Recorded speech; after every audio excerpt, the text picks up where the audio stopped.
New poll numbers today over the battle over immigration. The latest Rasmussen survey asking if young people are brought here illegally by their parents, should they be considered lawbreakers?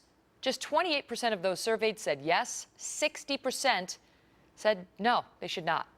Scott Rasmussen is the president of Rasmussen Reports, and Guy Benson is a radio talk show host and political editor for townhall.com. So, Scott, it appears that the American public then would favor Barack Obama's move on Friday, assuming he had the power to do it. But as a policy matter, they do believe that young illegal immigrants brought here by their parents are not to be blamed.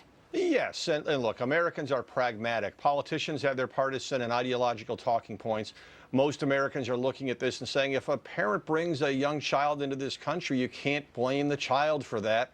And as a result, they do like the president's proposal. In fact, 71% support those concepts. And yet, Scott, when you ask those same likely voters whether they support Barack Obama's overall immigration approach and whether they think that the federal government is doing enough to curb illegal immigration, it seems a majority told you they don't believe the feds are doing enough. 54% say it's not doing enough. Only 16% think it's doing too much. This is the same types of numbers we have seen for years on immigration. It points to something that we often forget. Most Americans recognize why somebody would want to bring their family here. They're not angry at the immigrants. They are angry at the federal government. They don't understand why, in the view of most Americans, the federal government actually encourages illegal immigration. They want to see that stopped.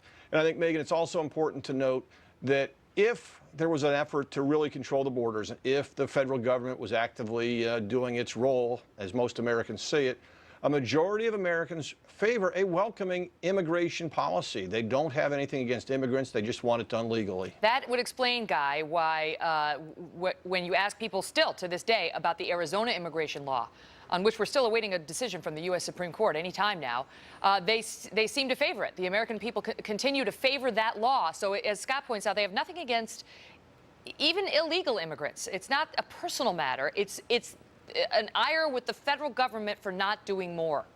That's exactly right. And it's not even close, Megan. When you look at those polls on Arizona's controversial immigration law, we say it's controversial, but based on public opinion polling, it really isn't that controversial. Another news network put out a poll just last week on the Arizona law, 75% support for that law, which essentially just says, hey, we as the state of Arizona want to help enforce the laws that are already on the books because the feds have been falling down on the job for years. And I think that Scott's absolutely right. If you look at his numbers out today and a few other polls back it up, 71%, or another poll has it at 65% of Americans support I guess the premise behind the DREAM Act, whether you implement it by fiat, as the president did, or through legislation. People think it's unjust to visit the sins of the father upon the son. And so Americans do hold, I think, complex and reasonable views on immigration. Yeah, and we're seeing that reflect in these numbers. Gentlemen, thank you both so much. See you soon. Thank you.